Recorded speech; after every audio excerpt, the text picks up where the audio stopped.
begin with Joshua Clark, our own NTU here, so just take it away. All right, thanks. I'd like to thank the organizers for putting together this workshop, giving me a chance to talk to you guys about some stuff I've been working on lately. This is based on work to appear with Al Shapir. So when it appears is a good guess. Any suggestions would be appreciated. To appear when we run out of things to do with it, I guess is what I want to say. So, I want to talk to you about a couple of cute little things we've been doing. Word of the day is bootstrap. So there will be no localization or Chern-Simons, or I think I saw a brain in the talk earlier, but I have since removed it. I want to keep things on the up and up. Two things I'm going to be talking about specifically are some interesting entropy bounds that we have found using the bootstrap program. Before moving on to some hints of things to come that we found while trying to test some of these bounds that we found in previous works. In particular, we're testing these bounds using Lorentzian lattice CFTs. The motivation for such work doesn't matter.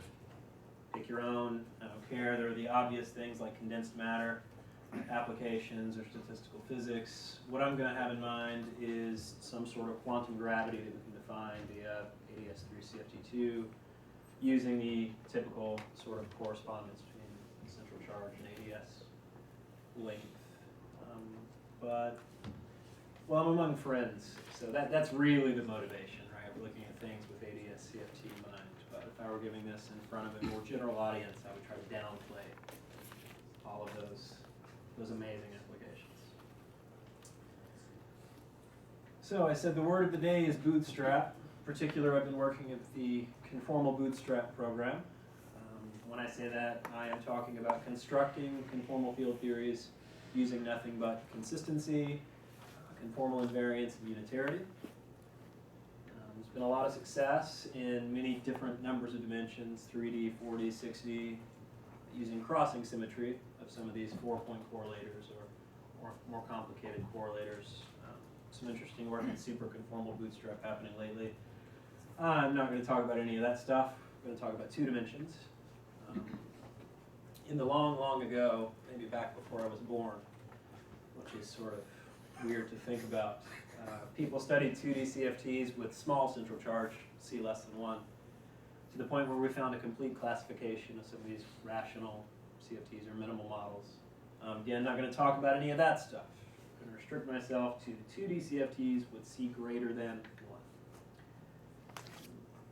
Pretty unknown theories for the most part, actually. Right? We don't have such a complete classification. So, for such a simple object, it's sort of weird that we're so in the dark about a lot of these things, and we hope to fix that.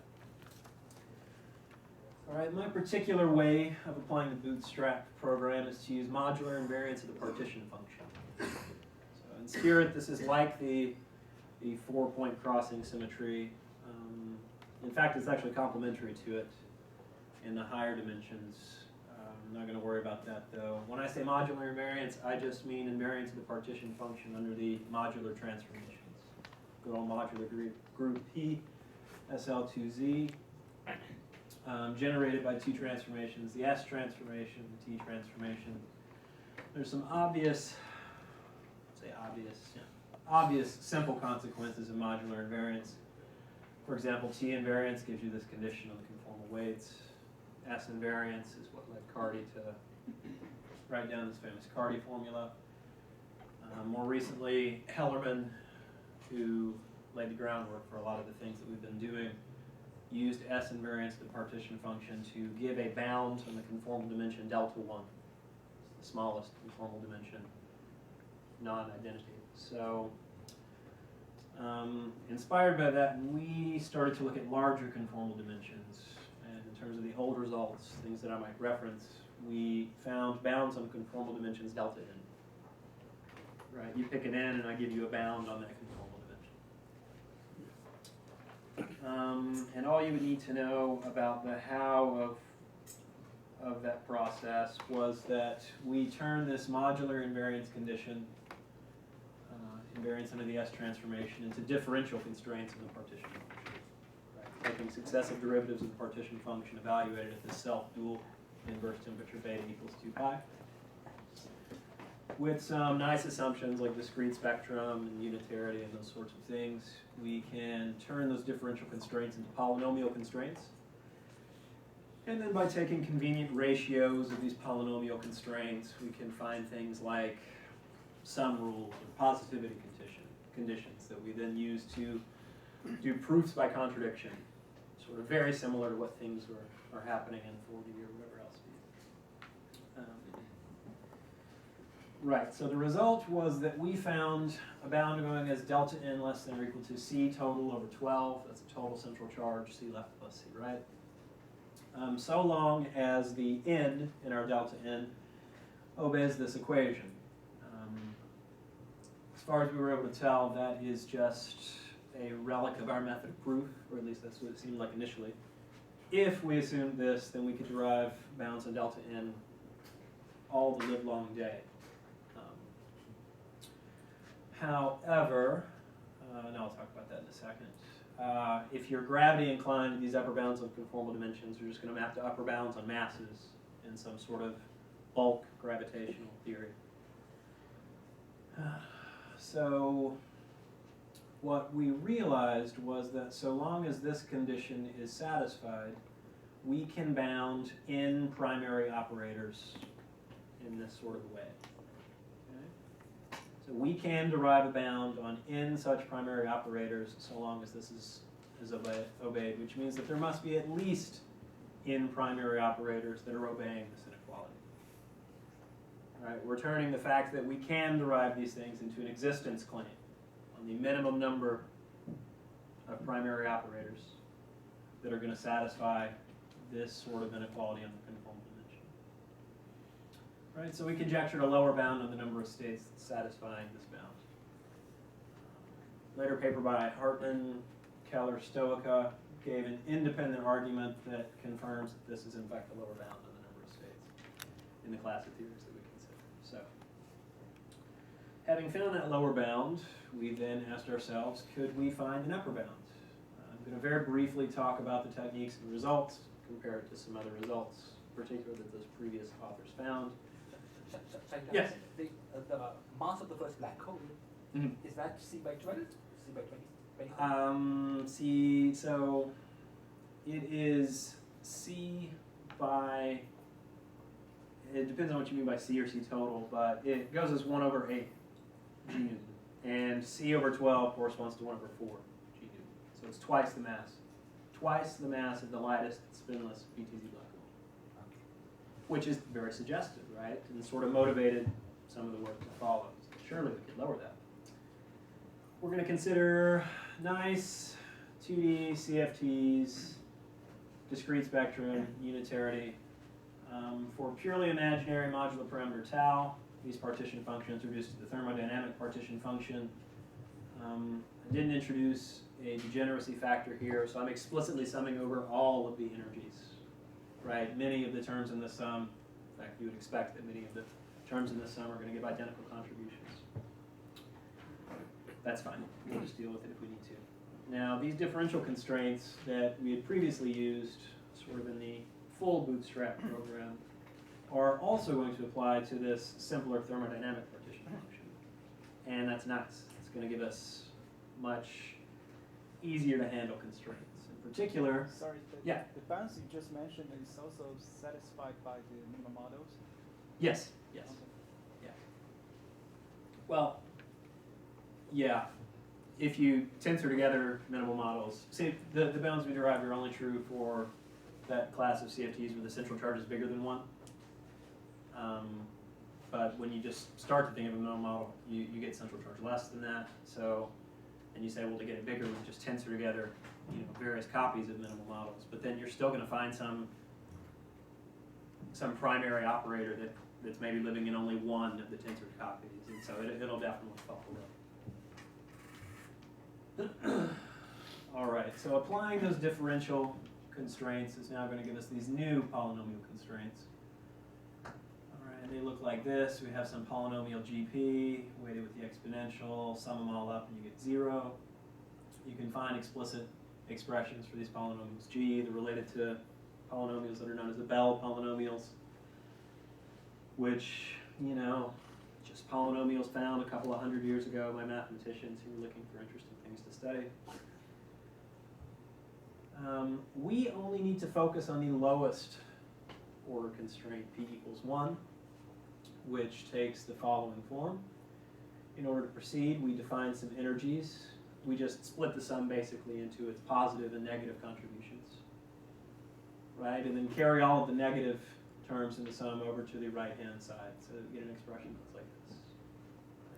Positive energies, negative energies. I should say non-negative energies and negative energies. The negative energies are because of the 0-point shift. Yes, exactly. Didn't specify that, but our ground state energy is going to be minus C total over 24. No, that's very good, very good, thank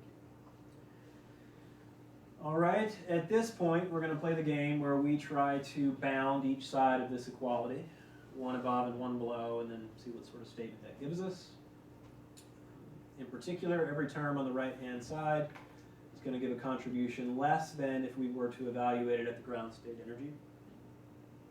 Right, so we can replace this sum over all these states by just this multiplicative factor p times the argument of the sum evaluated for the ground state.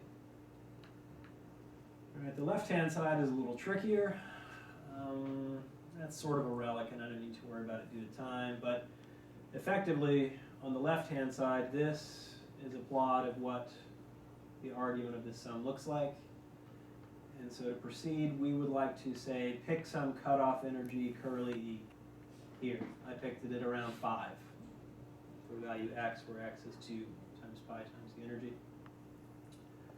All right, having proceeded to pick some cutoff energy E, we will only consider the states that are going to be under this curve between cutoff energy E and whatever the corresponding value is on the left-hand side, over close to 0. So we're going to be dropping terms from this infinite sum on the left-hand side, but that's fine. Right, because I'm trying to bound it, trying to find something smaller than the left-hand side. So not a problem. We'll just throw away some of these things that come from the infinite sum. Okay, so what happens is the right-hand side is less than or equal to this expression p. The left-hand side is going to be greater than or equal to the contributions of some number of states, we'll call it NE, times the argument of the sum, and we have this inequality. This is cute. NE's counting the number of states between this expression and that cutoff energy E. P's the number of negative energy states. We could do better. For example, we could add a factor of, to keep you guys on your toes, apparently I'm just going to change my terminology all the time through this talk. We're going to change P to N. We could add a factor of N to both sides. So after dividing this through and adding an N, we then get a bound on the total number of states up to some cutoff energy E. Say for this little sliver near the origin, so if we want to pick that up, we're just going to take this cutoff energy E to be large. How large? You tell me. Make it as large as you want. At which point we're getting an approximate upper bound on the number of states up to some cutoff energy E. Okay? An upper bound on the number of states, clearly also an upper bound on the number of primaries. And so we therefore have an upper and lower bound on the number of primaries in this class of 2D CFTs. For large central charge, we could go ahead and take a log of N on both sides. And what that'll give us to leading order, okay, we have pi c on 12, we have this cutoff energy contribution. We got this term, but a point I'm glossing over is that curly E will be bigger than 1 over 2 pi. So this thing is never going to contribute larger than log of C. Log enough C, it's subleading. And so we get something like pi c on 12 plus 2 pi curly E plus some log N. N is the number of negative energy states. Right, that compares favorably to recent results in the literature in terms of calculating what, say, the entropy looks like for this kind of 2D CFT. In particular, this paper that I've mentioned by Hartman, Keller, Stoica, they make the assumption of what's known as a sparse light spectrum, which just says we don't actually want to have to deal with any contributions like this. we're going to say the light spectrum, that is the spectrum of any energies that would contribute to this term, is small. It's subleading, right? And if we are to also make that assumption in our work, then this term would also be subleading. You see that to leading order we have, roughly speaking, an entropy is less than pi c on 12 plus 2 pi e. E's cutoff energy. It's cute. In the interest of time, I'm not going to go through all these details, but because we're trying to find bounds on entropy, we can also make statements about the free energy. It results in, again, an upper bound on the free energy for the class of theories that I've mentioned, which, again, compares favorably to results in the literature. They actually find two leading order, assuming a light sparse spectrum, something that goes to C total over 12 times the max of these two quantities, beta and the inverse of beta under that S transformation. And we find the same thing. And I will only mention that, glossing over, I did say that an upper bound on the number of states will also be an upper bound on the number of primaries. Well, we could have approached this and found an honest-to-goodness bound on the number of primaries. And it does take approximately the same form. Check out the paper if you want the nitty-gritty details. We do not use the thermodynamic partition function for this case. We have to use the full partition function in terms of these Virasoro structure representation variances. Eta functions. So if you like eta functions, you should check out appendices A through B. No time. So that brings us to the second part. We found all this stuff, and to be honest, got scooped a little bit. That's what we get for talking about neat things. Oh no, what am I doing talking to you guys about these neat things? I need to publish tomorrow. Anyway, after finding some of these bounds, we didn't really feel like there was enough. We needed to add to the work that we'd done, so we decided to try to construct conformal field theories as a means of testing the bounds that we had found and the bounds that other people found. The way we're going to do that is by considering what we call Lorentzian lattice CFTs. All right, now it was previously shown by a guy named Witten that he showed by studying factorizable, holomorphically factorizable CFTs, he found a bound on the lowest primary operator that goes as 1 plus the minimum of C over 24, or C bar over 24. Or if you prefer, you could write it as C total over 48 plus 1. That's a darn good bound. It's quite a bound, but then again, it's quite an assumption. There's no reason to think that all of the CFTs of interest should be holomorphically factorizable. So our dual motivation, the hidden motivation, was to see if we could show that our class of bounds is truly more general, more applicable than this Witten bound. Right? All of the theories we know end up being ones that saturate this bound because, as I said, more general theories are not well known. They're hard to play with. I won't do the lowest thing. So that bound exhausts the power of marginal invariance, but almost none of the CFT have been shown to exist. Yes, and actually, hopefully I'll get to the point where I say I think even if some of the CFTs exist, their gravitational duals don't, in the sense that they wouldn't be nice theories of gravity. There's no reason to expect gravity to reveal the holomorphic factorized theory. I think that's no, it's not, and we are going to abandon that very soon. It is, you're right, it's quite restrictive. There's no reason to think that. So we take our inspiration from toroidal compactification and string worldsheet theory. I want you to think free bosons on some sort of Lorentzian torus. Right? I'm going to compactify on some interesting torus, see what kind of conformal dimensions I get, see what the number of states look like.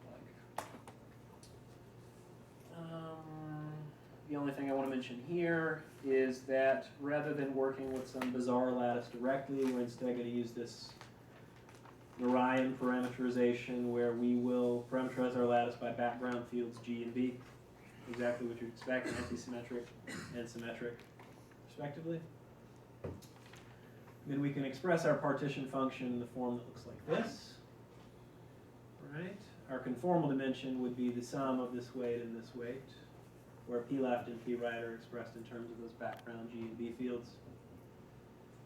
Right? Then our conformal dimension will take the form shown here, where we have this inner product between, and because we're using this nice parameterization. W and K, being winding and momentum modes, are going to take integer values. And this curly G inverse is going to be something strange that depends on the G's and B's. So the results. Well, in the simplest case, when we did a vanishing B field, which would correspond to holomorphic CFTs, we found that the largest we can make delta 1 is something like 1 over square root of 3. Right? By turning on these B fields, we found a nicer lattice for compactification, where we found a smallest conformal dimension delta 1 corresponding to 2/3. Right? That's an improvement, I would say. What central charge are you working with? Sorry, I didn't specify, but the lattices are gamma n comma n. So we have n left moving and n right moving free scalars. So when I say n, the central charge is 2n. So here the central charge is 4, which is where I get these inequalities from. I've actually compared them to the bounds. We see that the bounds going to C total over 12 are closer than these large Witten bounds, but obviously there's no violation here. We would need to consider higher theories. So the punchline is that we need to go all the way up to 24 dimensions, where this fantastic Leach lattice is, which is what motivated Witten's original bound. And we find that, well, to be honest, we're not sure what we find.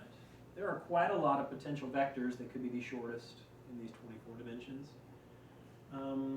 So far, we've been doing a combination of random sampling and sort of a method of steepest descent guiding things. And as far as we can tell, we have bounds corresponding to, we have conformal dimensions corresponding to delta 1 equals 4. But don't we know the partition function of the Leach lattice exactly? We do know the partition function of the Leach lattice, but we have now turned on these B fields as well, which is sort of the trick, right? We're trying to explicitly consider non-homomorphic fields. So yes, in that case, we do know uniquely delta 1 equals 2 is the smallest conformal dimension. It seems as though delta 1 equals 4 is the case for non-holomorphic. What breaks it is that although in all of the SUN cases that we considered, we did get this improvement, in the non-holomorphic case for the E8 lattice, we did not get an improvement. Right, so it's not enough to just sort of gut feel it. We really sort of need to give a better argument, which is what's happening right now, sufficiently motivating the result. That 4 is twice 2, you feel is significant? That So, was your, right? Yes, and what we actually, so when we did the SUN sort of Cartan matrices as our background G fields, what we found was that the minimum length squareds were squaring. We were getting a squared improvement. So we went from 1 over 3 to 2 over 3. How close does it get to your bound? This seems to saturate your bound, right? It comes very close. So C total over 12 would be, well, 2 copies of 24 is 48, over 12 is 4, plus a small numerical constant is about 0.4. So we get 4.4, which is obeyed, and it definitely violates Whitney's bound, which is saturated by this.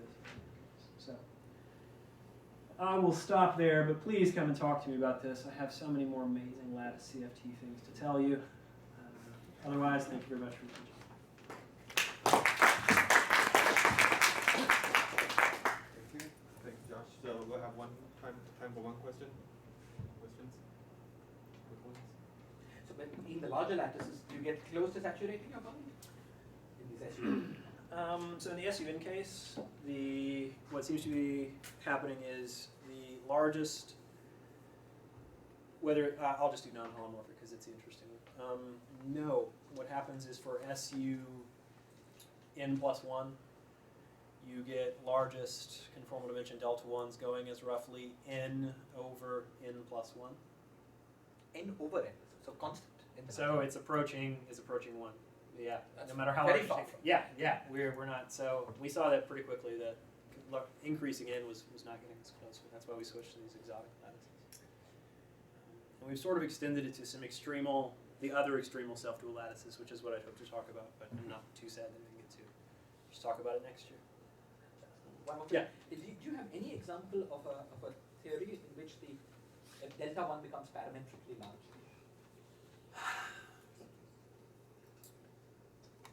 No. No. Even considering the larger values of k in the extremal self-dual, we do not get that.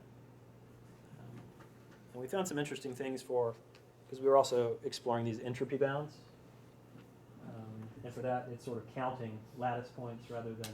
So it's possible that as C goes to infinity, it's possible as C goes to infinity, delta 1 cannot become parametric. Yes, it's possible. Yeah, That would we be have certainly seen really no evidence to the contrary. Thank you. Okay, so next we have the next speaker, Kazumi Okuyama. First of all, I'd like to thank the organizers for giving me the opportunity to speak here. And I'd like to talk about non-perturbative effects in M theory. But of course, this question is quite difficult to study because we don't know how to compute such non-perturbative corrections from first principles. But if you focus on a very special type of vacuum, the ADS4 times sub-7 manifold, we can use holography and consider the dual field theory as a non-perturbative definition of the theory. For example, the famous ABGM is graphically developed in theory of ADS4 times S7 is the K. And we don't know how to compute the quantum corrections on the bulk gravity side, but we have a very definite field theory, Lagrangian description of the theory on the field theory side. So we can in principle compute various quantities on the field theory side. In this talk, I will consider mainly the partition function of 3-sphere. And this 3-sphere naturally appears in this context because the boundary of ADS4 in Euclidean signature is F3. So partition function of 3-sphere is natural quantities to consider in this context. And as you heard from yesterday's lecture by Sanjay Lee, this quantity can be computed by applying the localization technique. So we have a very concrete expression for this 3-sphere partition function. And after applying the localization technique, we get this kind of finite dimensional integral expression of this quantity. This is just the ordinary integral with n variables. This almost looks like the matrix model integral, but this measure factor is not the usual Vandermonde, but something else, which is called Cauchy determinant in this case. But anyway, this is a very concrete expression, so we can, by studying this quantity very carefully, we can learn something about interesting thing about M theory. So in this sense, this model can be thought of as kind of Ising for the M theory. And we are interested in the large M behavior of this quantity. And we can apply the sum point approximation in the large M limit. And I can show that the free energy scales like n to the 3 halves of the large M. And this is consistent with the computation on the gravity side. And this also reproduces the expectation that the number of degrees of freedom and 2 branes goes like n to the 3 halves.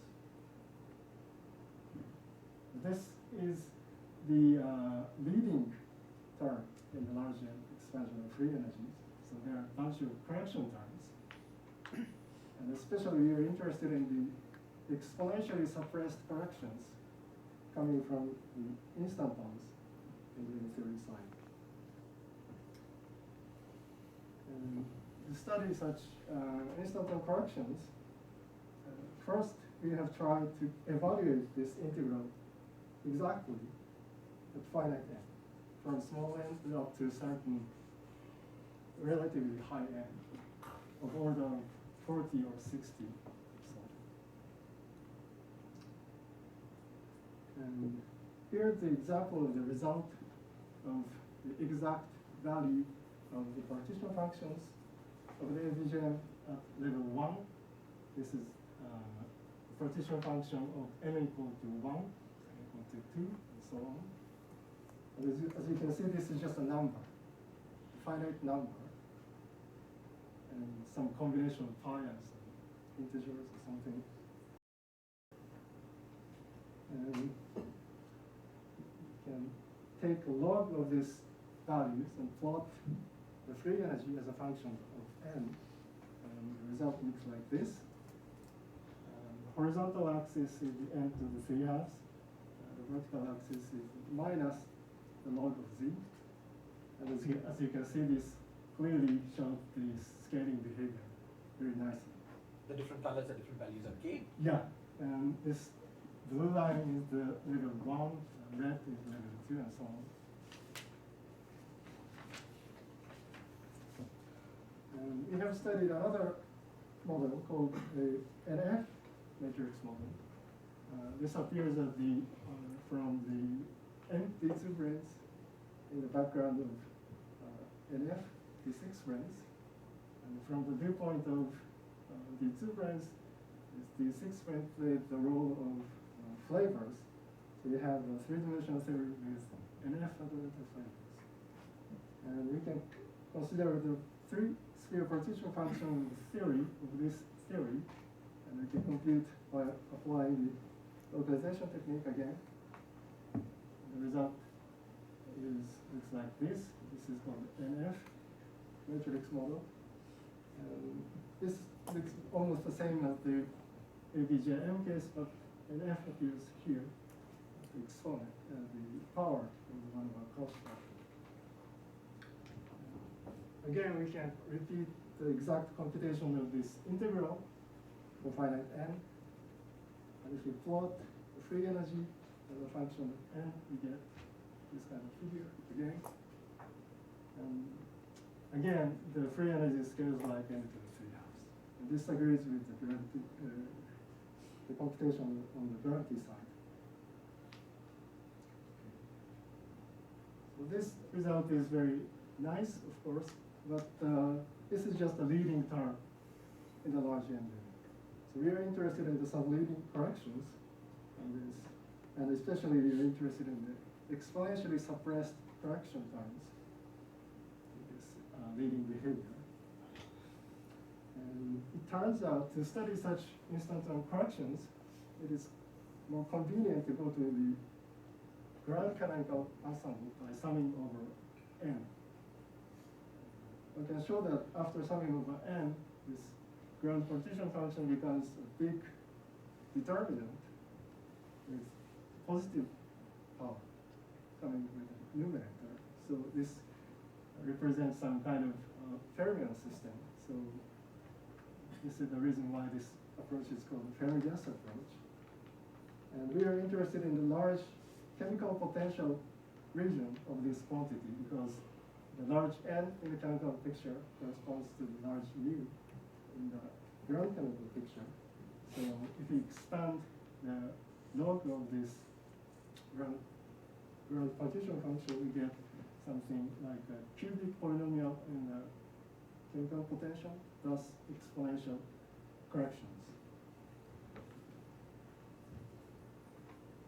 And the exponential corrections has 2 types of terms. And one is called the lower sheet instanton, and the other one is called the membrane instanton. And the exponent has a different dependence on the chemical potential level k. For the lower sheet instanton, exponential goes like mu over k. But for the membrane instanton, exponential factor goes like dt chemical potential. But this exponential factor comes with interesting prefactor, which is a non-trivial function of k. First, one instanton coefficient is given by something like this. So this is just a combination of sine or cosine. But interestingly, the k dependence is completely different. For the worldsheet instanton, k goes like comes with 1/k. But for the membrane instanton, k comes in cosine of k, sine of k. So completely opposite dependence. So the d1 of k, that looks problematic for k equals 1. So what happens? Right. So I thought, well,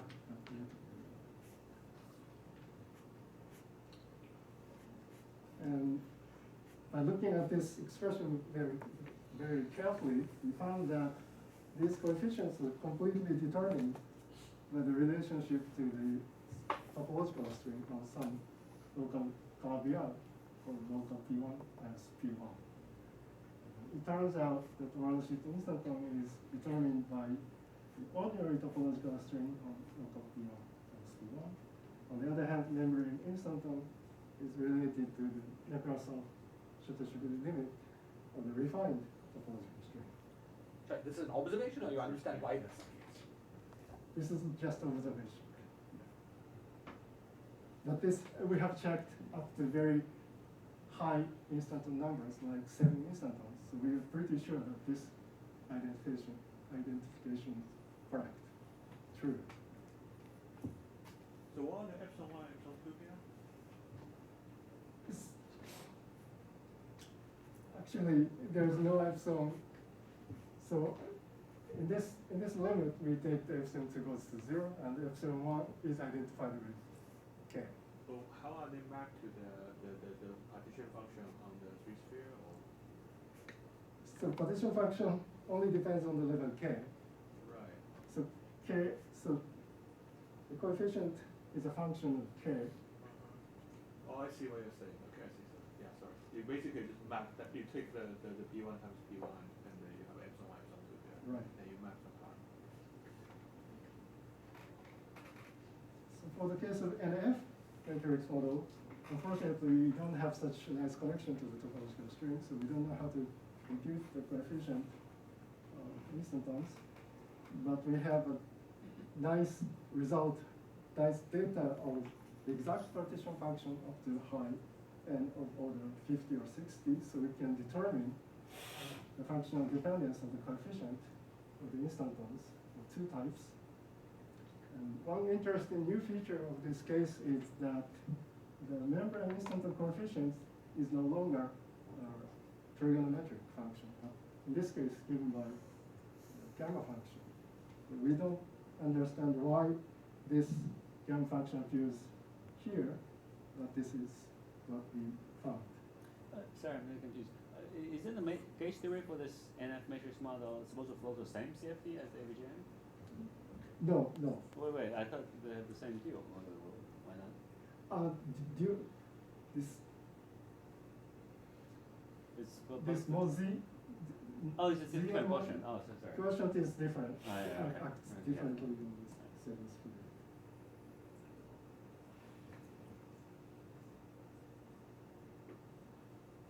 So I answered to your question at this slide. So there is pole for the physical coupling, physical value of the coupling, say the integer value of the k or integer value of NF. But if you add 2 contributions together, you get the finite result. And this is sometimes called HMO cancellation mechanism. And I think this is a very interesting interplay between the different types of instantons. And I think this holds for more general background in M theory. I think I have too fast, but let me conclude. So the 3-sphere partition function is a very nice starting point to understand the quantum effects in M theory. And the quantum effect, especially the non-perturbative effect in M theory, are very rich and very interesting. And for the case of AVGN, we have a very precise, a very detailed understanding of this instanton effects, thanks to the accidental or unexpected relationship to the refined topological string, especially the Nekrasov-Shutashvili limit appears as the membrane instantons. But for more general cases, compared to the having a lower supersymmetry compared to the AVGN case, like an F matrix model, we don't have a clear understanding what is going on behind this benefits. So it's a very interesting open problem to understand the structure behind this kind of benefits in lower supersymmetric case. And there's interesting development by next speaker's group, so I think we will hear more about this from next speakers. Okay, thank you. So any questions? What is the physical distinction between membrane instanton and the worksheet instanton you mentioned?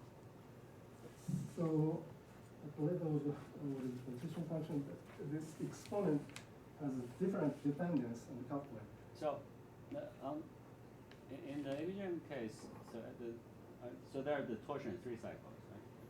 You're considering M2 branes wrapping the torsion 3 cycles? Right. Then what is the difference between the worksheet versus? So on the bulk picture, from the bulk picture, there is a ZK quotient on the 7th sphere that if you wrap membrane or some 3 cycle, the 3 cycle, the ZK action will sometimes act non-trivial on the 3 cycle or just trivially acting on the 3 cycle. So there are two different kinds of 3 cycle inside this quotient space. So that's how. Sorry, actually, what is the H lower 3 for this? What's this third homology group? There's not just ZK, there's some extra summon? I think. I thought it's just, isn't it just ZK? Yeah, so H3 of this space is just ZK. So Yeah, then the ZK just yeah. icon by. Yeah, so I think that cohomology doesn't distinguish the two kinds of cycles, I think. So this distinction is quite subtle, I think. Geometrically, we don't see any distinction between these two cycles, but quantum mechanically, there's a very definite distinction between two types of Well, perhaps it's better to ask, if you wrap the M2, look at the M2 brain instanton, what's the modular space of the M2 brain instanton? Is it, Actually, I don't understand what I mean, one should be able to do a semi-constant computation to obtain these coefficients. Mm-hmm. Yeah, it is an interesting question to reproduce this kind of coefficient from the bulk computation around, say, the fluctuation, taking the log of the fluctuation. I mean, the long-loop determinant around the classical configuration. No one ever did such